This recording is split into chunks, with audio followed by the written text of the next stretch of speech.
L'espoir humain se fonde sur quoi? Sur le fait que l'homme est un être de désir. Voilà, c'est notre caractéristique. Créés à l'image de Dieu, nous sommes des êtres de désir. Nous désirons plein de choses, des choses belles, des choses moins belles, mais c'est ce qui nous caractérise. Et donc, vous voyez, d'ailleurs, on dit tant qu'il y a de l'espoir, il y a de la vie. Donc, l'espoir, c'est en nous un désir, mais à la différence du désir simple, dans l'espoir, il y a eu deux choses qui rentrent en ligne de compte, le temps et la difficulté. Désirer, par exemple, je désire faire quelque chose. D'ailleurs, on dit je désire faire quelque chose, c'est à ma portée, c'est tout de suite. Mais lorsqu'on parle d'espoir, il y a l'idée j'espère que, vous voyez, c'est un désir, mais qui est plus lointain, qui est plus difficile, que je ne suis pas forcément sûr d'atteindre. Et il va falloir que je passe par une épreuve, une difficulté pour atteindre, pour réaliser ce désir. Voilà. Vous voyez? Et ça, c'est vrai que dans nos éducations, dans notre culture, dans nos tempéraments, il y a déjà, d'un point de vue humain, des gens qui ont été construits avec ce que j'appellerais une espérance humaine plus ou moins forte. Après, en fonction... et puis, là aussi, dans la vie, lorsqu'on a traversé des épreuves, eh bien, des espérances humaines qui sont quelquefois mortes avec ces épreuves. Voilà. On pouvait espérer, par exemple, faire tel métier, puis on n'a pas réussi, ben, on ne l'espère plus. On espérait construire telle chose et nous n'avons pas réussi. Donc, ce que je veux dire par là, c'est que l'espérance humaine a un terme. Que l'espérance humaine sur des choses humaines, sur des désirs humains, a un terme. Mais elle est quand même un des moteurs de notre vie. L'homme est un être de désir, l'homme est un être d'espérance, au sens humain du terme, et donc nous avons le désir. Mais vous aurez remarqué une chose, quand je vous ai dit que l'espérance, c'était un désir avec une difficulté, ou avec le temps, déjà d'un point de vue humain, on ne peut pas espérer tout seul. Pour espérer, on a besoin des autres. Pour atteindre tel désir, on a besoin des autres. Vous voyez, il y a quand même l'idée que le mouvement de l'espérance fait que nous avons besoin des autres. Et nous voyons bien d'une certaine manière que l'Église, déjà d'un point de vue humain, correspond à ce grand mouvement de l'espérance. Mais, vous voyez, dans notre vie, je cite une phrase de Bernanos qui va dire, et là je vais basculer sur l'espérance chrétienne, il dit « L'espérance, c'est le désespoir surmonté. » L'espérance, c'est le désespoir surmonté. Alors, certains parmi nous ont fait l'expérience de ce désespoir surmonté, d'autres n'ont pas encore fait l'expérience de ce désespoir, mais au fond de nous, humainement parlant, même si on peut mettre un couvercle sur ce désespoir, nous l'avons tous. Pourquoi? Parce que nous avons été créés pour la vie. Nous avons été créés pour l'infini. Nous avons été créés pour l'éternité. Et tous, nous savons que nous mourrons. Et ça crée un type de désespoir. Alors, on se rassure dans notre vie humaine. Pour l'instant, je suis resté au niveau humain, on est d'accord. Alors, on se rassure. Donc, on a besoin des autres. Et les autres nous apportent une consolation. Il y a des moments donnés où nous frôlons ce désespoir. Ou en tout cas, le fait de se dire, bah oui, mais cette espérance a une limite. Donc, comme une espèce de conflit interne. Et c'est pour ça que, dans l'histoire des hommes, devant cette épreuve de l'espérance humaine et devant l'espérance de la mort arrivant comme quelque chose qui viendrait casser nos désirs, notamment nos désirs de transmettre, nos désirs de nous réaliser, comme si la mort arrivait comme quelque chose qui coupait tout ça. Eh bien, dans les philosophies, vous avez ceux qui ont dit, bien, ne désirons plus rien, comme ça on sera pas mal, c'est les stoïciens. Il y a ceux qui disent, mangeons et buvons, carpe diem, profitons de la vie et peu importe l'avenir. Parce que ce qu'il faut, c'est profiter de l'instant présent. Et vous voyez, tout au long de l'histoire des hommes, comme par des cycles, vous avez toujours ces mouvements de qu'est-ce qu'on fait de nos désirs? Il y a ceux qui se disent, bah, allons au désir immédiat, c'est sûr, c'est plus simple. Et puis ceux qui se disent, autant ne pas désirer, comme ça je ne serai pas déçu. Vous voyez, je suis en train de faire un lien entre la déception et le désespoir. Évidemment, la déception est beaucoup moins forte que le désespoir, mais elle dit quelque chose. Et vous savez à quel moment on frôle aussi cette expérience du désespoir? de la déception, de la peur de la mort, c'est le soir. La solitude du soir. La solitude du moment où je vais m'endormir. C'est très mystérieux. C'est pour ça que dans la prière des complis, cette prière du soir, avec cette bénédiction que nous recevons à la fin de cette prière, à avoir remis sa nuit à la Vierge Marie, il y a cette expérience de la solitude. Vous voyez, solitude, mort, désespoir, déception, c'est quelque chose de sentiment humain dont nous faisons l'expérience à un moment plus ou moins fortement, plus ou moins grandement. Alors, bien sûr que qu'est-ce qui va venir guérir au fond de tout ça, j'y reviendrai tout à l'heure, c'est l'amour, évidemment. C'est l'amour qui guérit. Mais même si à certains moments, l'amour qui guérit fait qu'il y a quelque chose qu'on n'arrive pas à rejoindre.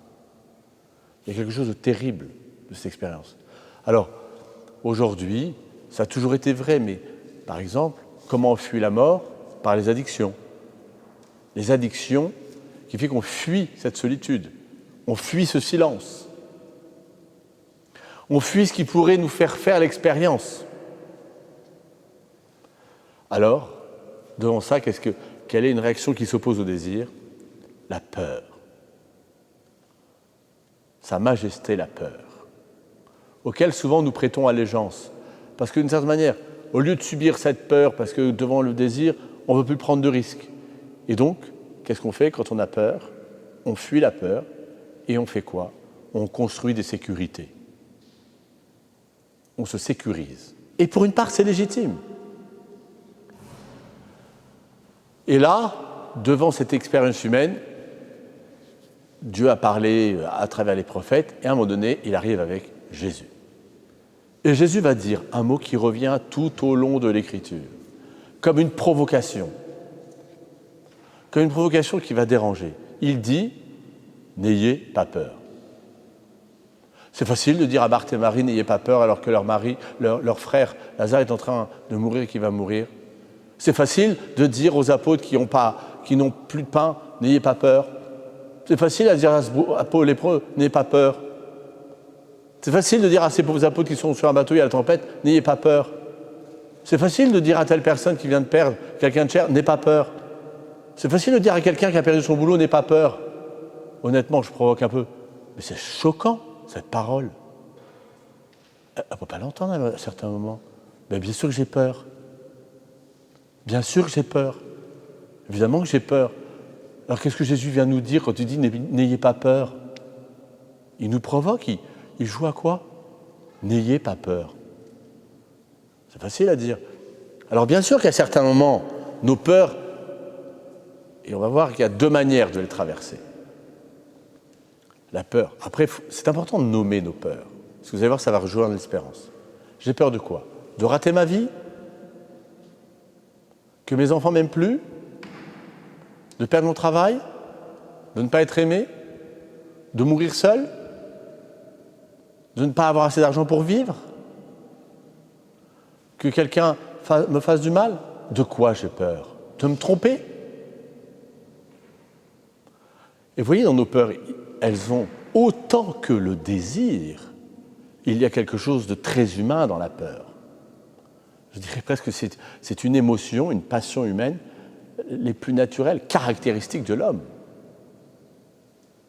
Et vous voyez, avec nos désirs qui nous poussent vers la vie, mais avec la peur de ne pas réaliser. De l'autre côté, la peur qui nous submerge. Vous voyez, on revient à cette fameuse question dont je vous parlais tout à l'heure, de nos sécurités. Mais quand Jésus dit « n'ayez pas peur », il ne nous dit pas, il connaît le cœur humain, Jésus. Donc il n'a pas dit « vous n'avez pas le droit d'avoir peur ». C'est pas ça que veut dire Jésus. Donc quand vous entendez Jésus vous dire « n'ayez pas peur », il ne vous dit pas « tu n'as pas le droit d'avoir peur ». Ce n'est pas le message de Jésus. Ce n'est pas le message de l'Évangile. Même si lui, Jésus, lui-même, il a eu peur de cette solitude. Il l'a traversée, cette peur. La preuve, avant de mourir, il va suer des gouttes de sang. Physiquement, les médecins qui vous expliquent ce phénomène, il faut avoir atteint un niveau d'angoisse, de peur, devant la mort, devant la solitude, devant l'échec. Quand le jeudi soir, Jésus se retrouve seul, Ses apôtres sur qui il comptait dorment. Il a été trahi. Il a guéri je ne sais combien de personnes, fait du bien à tant de personnes qui l'ont lâché, abandonné. Et qu'au moment même où Jésus veut donner sa vie pour nous, son Père lui-même semble l'avoir abandonné. Ce fameux silence du samedi saint, ce fameux silence du jeudi de l'agonie. Mon Père, pourquoi m'as-tu abandonné ? Donc vous voyez, Jésus, il a traversé notre vie d'homme avec ses désirs. Il a fait l'expérience d'une certaine peur. Et mystérieusement, il nous donne, parce que c'est un don, l'espérance chrétienne. Donc ce n'est pas du tout une question de force humaine. Et donc, c'est pour ça, j'y reviendrai tout à l'heure, nous voyons des saints qui, humainement parlant, semblaient craintifs, avec des psychologies étroites à certains moments, petits, manquant d'envergure, et ayant développé en eux ce don de Dieu, ce don de l'espérance, ont fait des miracles, ont traversé les mers, ont traversé les épreuves. Ça ne les a pas empêchés de pleurer, de crier vers le Seigneur, comme Jésus qui dit « Mon Père, pourquoi m'as-tu abandonné ?» Donc vous voyez, si je reviens à « N'ayez pas peur », ce n'est pas « Vous n'avez pas le droit d'avoir peur ». Presque au contraire, pour traverser les peurs, il faut les accueillir. Et là, vous voyez, je reviens à la peur. J'ai peur d'avoir peur. J'ai peur de souffrir. C'est une expérience douloureuse. Accueillir ces peurs. Et là, quand je les accueille, il y a un premier discernement qui se fait entre des peurs, quelquefois, qui sont non légitimes. Il y a des peurs chez nous qui ne sont pas légitimes, qui ne sont pas justes. Il y a des peurs en nous qui viennent du péché. Il y a des peurs en nous qui viennent de l'égoïsme. Il y a des peurs en nous qui viennent de l'orgueil. Et puis il y a les peurs les plus surprenantes. Et je vois bien qu'en prêtre, nous accueillons quelqu'un qui souffre. Il y a la souffrance qui est incompréhensible. Et la mort fait partie de ce qui est incompréhensible. Et puis il y a des situations humaines où effectivement des gens peuvent souffrir, ou qu'il y a des peurs, mais qui sont moins légitimes, voire quelquefois pas légitimes.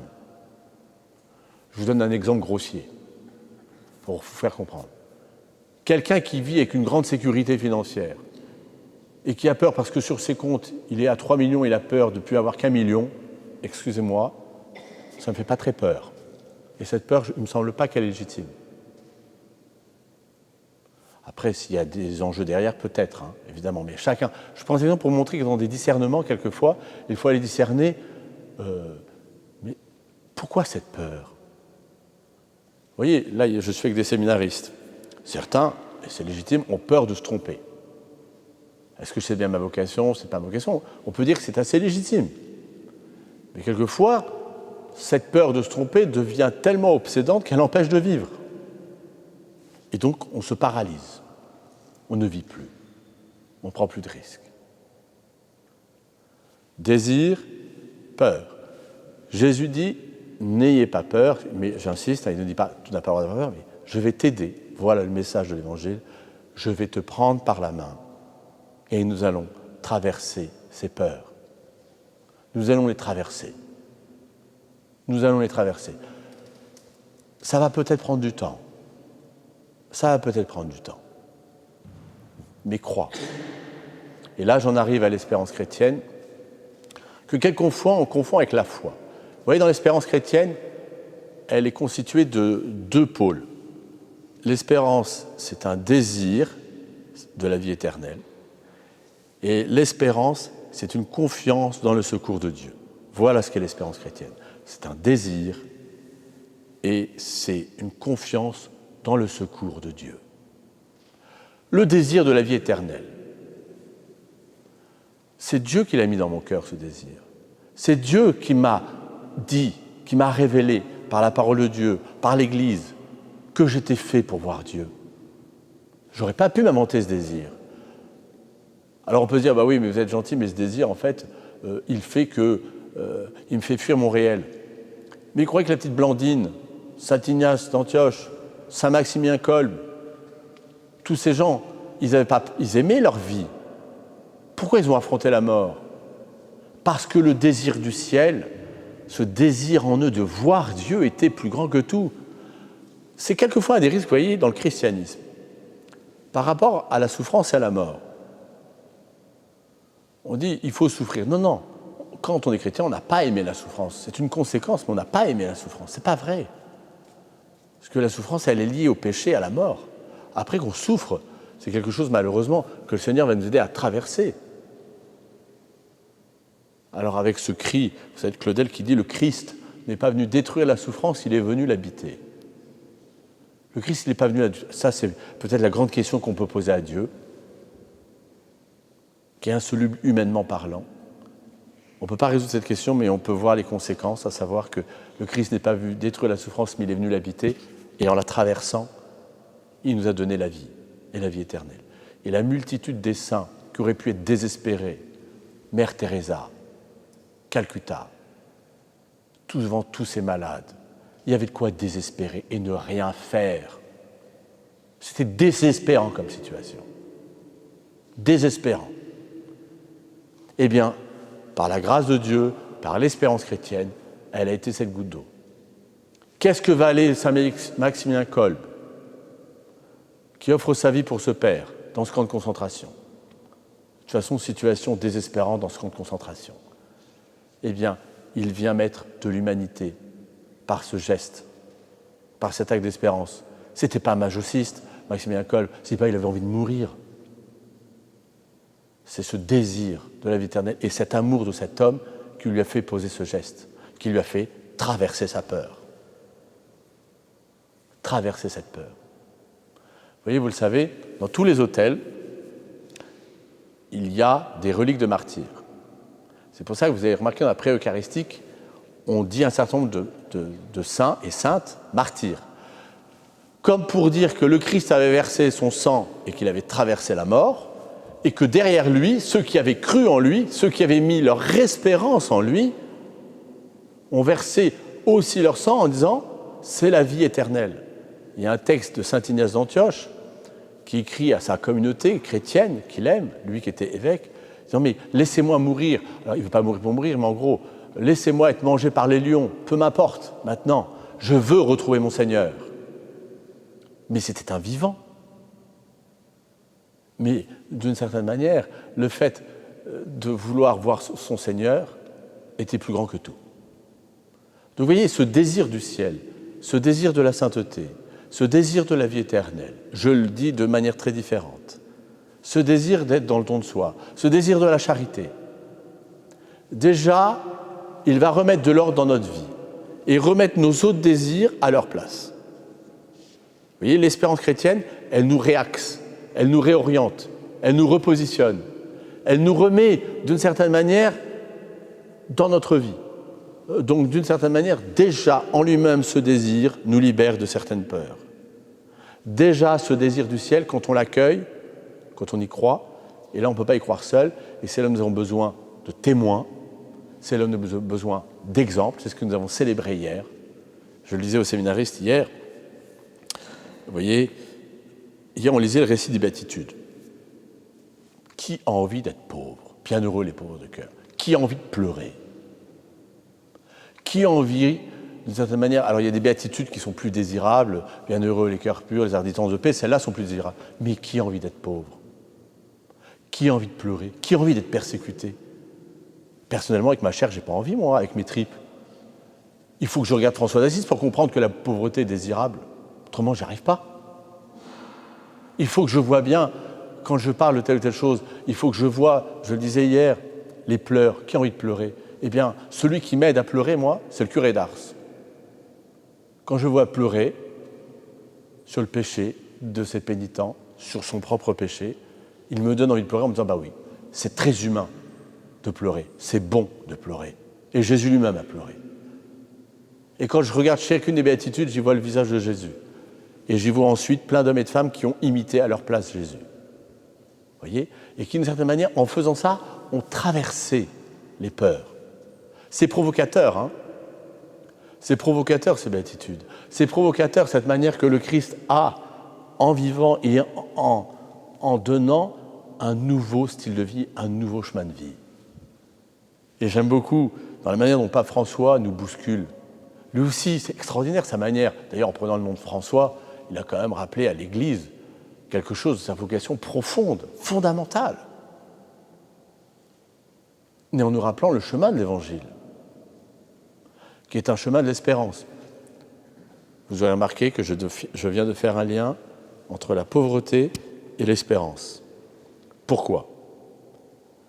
Parce que pour que ce désir du ciel fasse ses racines en nous, prenne corps en nous, prenne chair en nous, il faut être libre de certains désirs. C'est-à-dire qu'il faut avoir un certain type d'insécurité. Donc le but, ce n'est pas de rien avoir, mais quand Jésus dit, première des béatitudes, bienheureux les pauvres de cœur, car le royaume des cieux est à eux, il nous ouvre une porte nouvelle sur quelque chose de plus grand, de plus difficile. Souvenez-vous de ce que j'ai dit au début. Le désir, mais c'est un bien difficile, ardu à obtenir, virgule, pour la vie éternelle, impossible. Et vous vous souvenez de ce que, à un moment donné, Jésus parle, et puis Pierre se retourne vers Jésus et il lui dit, mais qui peut être sauvé ? Et Jésus répond, mais tu sais, Pierre, à l'homme c'est impossible, mais à Dieu tout est possible. Et donc le pauvre de cœur, c'est celui qui se reconnaît pécheur, celui qui se reconnaît dépendant, celui qui a besoin des autres. Comme Jésus l'a fait lui-même sur son chemin de la croix, vous voyez, il y a quelque chose qui s'ouvre et qui permet de toucher du doigt, si je peux exprimer les choses comme ça, ce désir de la vie éternelle, ce désir du ciel. Dans l'Église, c'est parmi d'autres, tous ces hommes et toutes ces femmes qui ont ce qu'on appelle la fameuse fuite du monde, qui ont consacré leur vie dans la prière et qui ont abandonné un certain nombre de biens terrestres pour n'être qu'à Dieu. Et ils sont encore dans l'Église, c'est consacré, un exemple, une lumière qui permet de se rappeler que c'est là l'axe. Mais d'ailleurs, regardez symboliquement une église, comme je pense à cette église ici, perdue au milieu des champs. Elle est comme quelque chose qui élève notre âme, comme un désir qui élève notre âme. Voilà. L'espérance chrétienne, c'est ce désir. Mais, comme je viens de vous le dire, je ne peux réaliser ce désir qu'en m'appuyant, d'où la confiance, dans le secours de Dieu, la grâce de Dieu. Là, vous voyez, nous, quand on est ordonné prêtre, l'évêque nous pose des questions. Voulez-vous ? On dit oui, je le veux. Et à la fin, on répond oui, je le veux, avec la grâce de Dieu. Bien conscient que par nos propres forces, nous ne pouvons pas atteindre ce désir. Nous ne pouvons pas. À l'homme, c'est impossible, mais à Dieu, tout est possible. Et voyez là, dans l'expérience du secours de Dieu, parce que le secours de Dieu, il est surnaturel, mais Dieu, expérience mystérieuse, c'est le titre d'un film, un vieux film, Dieu a besoin des hommes. Dieu a eu besoin des hommes. Et donc, il a besoin de ceux qui vont incarner ce secours de Dieu. Donc, c'est parce que, dans une souffrance, dans notre chemin de vie, il y a sur notre route un homme, une femme, un chrétien, qui est ce secours, qui est cette consolation, c'est ce que Simon de Cyrène a été pour Jésus. Sainte Véronique, les saintes femmes qui pleurent, Marie, Jésus dans son chemin de croix, dans son chemin d'espérance, a eu besoin des hommes. Et il a encore besoin de nous. Et donc vous voyez que dans l'espérance, il y a toujours 3 temps. Dans l'espérance, il y a le temps de la promesse. Il y a le temps de l'épreuve, de la purification, et il y a le temps de la récompense. Abraham, la promesse, tu auras un fils. Abraham, l'épreuve, ce fils, tu me le rends. Abraham, la récompense, ce fils, garde-le, et lui, tu auras une multitude immense. Jésus, fais des disciples, la promesse. L'épreuve, il se retrouve seul, la récompense, la résurrection. Pour nous, c'est pareil. Il y a le temps de la promesse dans nos vies. Évidemment, c'est cyclique. Il y a le temps de la promesse, de nos espérances, de nos désirs, de la vie. Il y a le temps de la purification, le temps de l'épreuve, avec, comme je vous disais tout à l'heure, des épreuves qui sont incompréhensibles et injustes, et puis quelquefois des épreuves, je dirais, qui sont plus purificatrices parce qu'on pense que c'est bon, un peu comme des parents qui aiment leurs enfants et qui vont les punir, ou qui vont leur donner une correction, comme dit l'Épître aux Hébreux, comme pour purifier, parce qu'on sait que c'est bien pour toi. Vous voyez, comme quand quelqu'un veut qu'il fasse des progrès dans le sport, dans la musique, on va lui demander quoi ? Des sacrifices. C'est-à-dire quoi ? De renoncer à certains désirs pour mieux vivre un désir plus grand. C'est un cadeau qu'on fait. Regardez dans la prière. J'ai le désir de prier. Très bien. Mon réveil sonne à 5h30. J'ai le désir de prier. C'est un désir qui peut rester un vœu pieux. Est-ce que je vais le faire quand mon réveil va sonner à 5h30 ? Si je suis prisonnier de désir, mon sommeil, ma tranquillité, vous imaginez bien que le désir de la prière va rester un vœu pieux. Mais si j'ai développé une certaine forme d'ascèse, justement, alors je vais pouvoir effectivement vivre ce désir de la prière. Et vous voyez, de la foi, je suis arrivé à l'espérance, et vous voyez que l'espérance conduit à la charité. C'est-à-dire à quoi ? Un amour qui grandit, un amour qui s'éveille, un amour qui fait que je rentre dans le don de soi. Parce que dans le mystère de la croix, vous avez le mystère du don. Il n'y a pas de plus grand amour que de donner sa vie pour ceux qu'on aime. Et si vous regardez l'autre versant, vous avez quoi ? Le sacrifice. Donc vous voyez, dans ce que nous célébrons aujourd'hui, dans cette fameuse espérance, d'abord, dites-vous une chose importante. Cette espérance, nous l'avons reçue en germe, en héritage, le jour de notre baptême. C'est un des plus beaux cadeaux que Dieu nous ait confiés en nous. Ensuite, Dieu veut faire croître avec nous cette espérance en nous. Alors, il y a des périodes de sa vie, on peut dire que c'est facile, cette espérance. Puis, à des moments donnés, c'est plus difficile. Vous voyez, par exemple, en ce moment, l'Église, et d'ailleurs je vous confie cette intention de prière, de tous nos évêques qui sont réunis à Lourdes, vous n'êtes pas sans savoir l'épreuve que traverse notre Église avec ce travail de purification, justement, ce temps d'épreuve pour l'Église, et qui, je l'espère, aidera tous les chrétiens et toute l'Église à devenir davantage, comme nous demande le pape François, une maison sûre. Il faut accepter l'épreuve, il faut la vivre, il faut la traverser. Alors certains, on peut nier l'épreuve, comme je disais tout à l'heure, on est dans le déni de nos épreuves, de la difficulté, ou on peut se laisser abattre, ou alors on accueille cette espérance qui est en nous. Je pense évidemment, quand on pense à l'espérance, avec ce qui peut faire peur, c'est la peur des peurs, mais c'est pas grave. Je ne sais pas si vous avez déjà vu ou lu une pièce de théâtre qui s'appelle Dialogue de Carmélite. C'est un très beau texte, c'est une pièce de théâtre qui raconte le martyre des Carmélites de Compiègne. Et alors, dedans, vous avez une mère prieure, une femme forte, dans la foi. Et au seuil de la mort, comme beaucoup de saints d'ailleurs, vacille, tremble. Et s'il n'y avait rien ? Et s'il n'y avait rien ? C'est mystérieux, cette épreuve ultime. D'ailleurs, c'est pour ça que dans notre Je vous salue Marie, on dit « S'il te plaît Marie, sois là à l'heure de notre mort, que nous puissions prendre ta main pour traverser, pour ce passage ultime. » Et donc, dans le dialogue de Carmélite, cette mère prieure passe par ce fameux désespoir, qui devient le désespoir surmonté. Et avant, il y en a une, puisque Bernanos, qui avait écrit cette lettre, était très marqué par une femme, d'ailleurs qui l'a, je pense, sauvé, parce que Bernanos était un homme très inquiet, angoissé, inquiet de nature. Et ce qui lui a permis de rester dans l'axe de sa vie, c'est Thérèse de l'Enfant Jésus. C'est Thérèse de l'Enfant Jésus, qui a réussi mystérieusement, Thérèse de l'Enfant Jésus, à traverser, alors qu'à des moments, là aussi, c'était des nuages, la souffrance physique, la souffrance morale, et qu'elle a déjà traversé plusieurs fois cela. Et notamment par l'accablement. Il y a une phrase qu'elle a, vous savez, à 10 ans, elle avait perdu sa maman à 5, déprime, de névrose, ses parents et ses sœurs disaient, mais elle pleurnichait tout le temps. Bref, elle était enfermée dans ses peurs et dans sa souffrance. Et elle dit, en un instant, à 10 ans, je décidai de vivre. Donc, avec la grâce de Dieu, de traverser.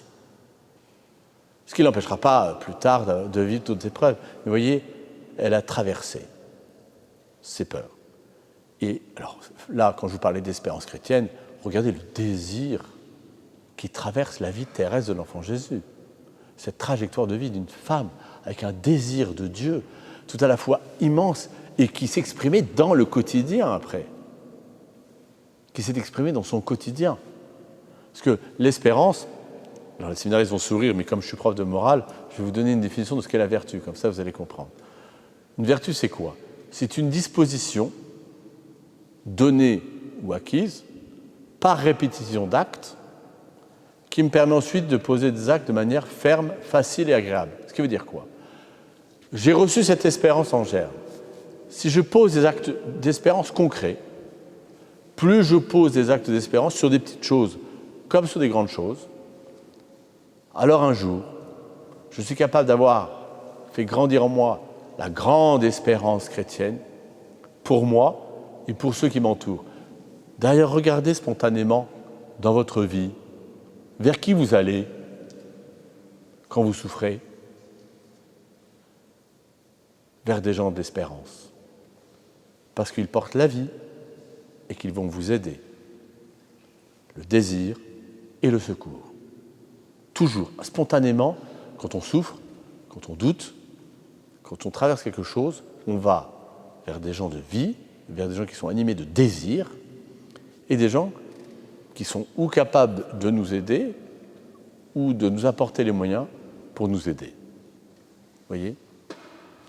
Alors que ce 2 novembre, nous prions pour les défunts, ce que je vous disais ce matin dans le sermon, en étant dans notre tenue de service, regardons pour nous, pour les autres, là où nous pouvons être, où nous devons être, hommes ou femmes d'espérance. Et encore, je finis là-dessus, l'espérance rime aussi avec joie, mais aussi avec pleurs. C'est les paradoxes de la vie chrétienne. Jésus a tout à la fois été capable de pleurer quand on lui a dit que son ami Lazare était mort, et 2 secondes après, dire « Père, je te rends grâce ». Très mystérieux. Mais parce qu'il était animé, il faut que je m'arrête. C'est ça, Paul? Il faut que je m'arrête? D'être animé par vous voyez, ce double mouvement. D'un côté, ces pleurs, et de l'autre, la joie. Alors que chacun, dans le secret de son cœur, si l'esprit vous pousse en ce moment à pleurer, eh bien pleurez. Libérez le désir qui est en vous, c'est un signe de pauvreté. Et si le Seigneur vous pousse à l'action de grâce ou vers les autres, alors qu'il vous y pousse avec une plus grande espérance. Et d'ailleurs, Marie, Notre-Dame de Bonlégion, apparaît souvent, vous voyez, mais même symboliquement, quand vous regardez l'architecture de ces âmes qui attendent d'être délivrées, c'est bien le signe qu'elle est la mère de l'espérance. Souvent, la femme, c'est celle qui apparaît comme celle qui nous apporte l'espérance, la vie. Allez, debout, on va y arriver. On va y arriver. Et c'est bien ce que l'Église dit à tous ces enfants que nous sommes. Allez, n'aie pas peur, et qui relaye cette parole de Jésus. Ensemble, vous l'entendrez comme ça, nous allons traverser les épreuves vers le chemin de la vie. Merci de votre écoute.